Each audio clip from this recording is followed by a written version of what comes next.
Всем привет, с вами канал Паранормал, и сегодня мы вам поведаем о новой рубрике на нашем канале — Крипипасты.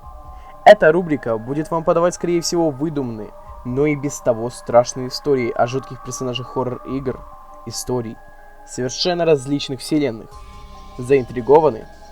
Тогда поехали!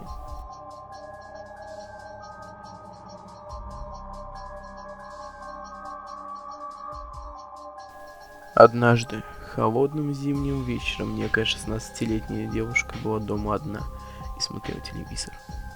Ее родители уехали на праздник к друзьям, весь день шел густой снег, но девушка чувствовала себя хорошо и уютно, сидя на диване в гостиной, завернувшись в теплое шерстяное одеяло.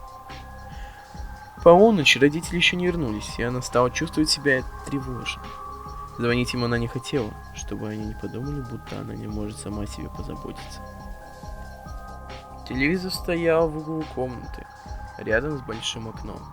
Она смотрела очередной фильм, когда вдруг краем глаза заметила, что что-то движется в окне. В темноте среди падающего снега она различила фигуру мужчины, идущего в ее сторону.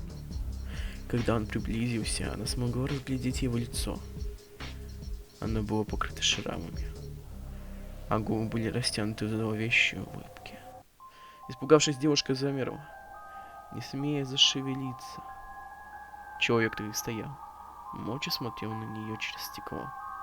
Затем он вдруг сунул руку в карман пальто и что-то вытащил. Это был нож. Не выдержав, девушка схватила телефон со столика у дивана, набрала номер полиции и затаила дыхание в ожидании ответа. У меня за окном стоит человек. Прошептала она, не сводя взгляд с жуткого гостя.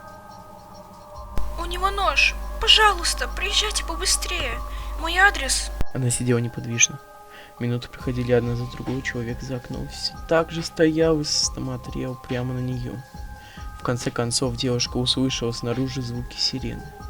Полицейские начали стучаться в дверь. Девушка бросилась к входной двери, пуская полицейских. Те сказали ей, что не видели никого возле дома и не нашли никаких следов. Не может быть.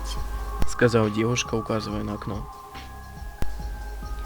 Он только что стоял там, когда вы стучались. Вы не могли его не заметить. Это невозможно, сказал офицер. Никого не было, да и снег остался нетронутым. При таком снеге, если даже там кто-то недавно был, он бы оставил отчетливые следы. Но я его видела своими собственными глазами. Настаивала девушка. Вы знаете, ваши глаза могут сыграть с вами злую шутку. Усмехнулся офицер. Может быть, вы насмотрелись слишком много фильмов? Полицейские уже собирались уходить, когда вдруг один из офицеров заметил что-то неладное. Он нахмурился и обошел диван, на котором сидела девушка. На ковре за диваном остались мокрые следы и брошенный нож. Вы видели человека не за окном. Вы смотрели на его отражение.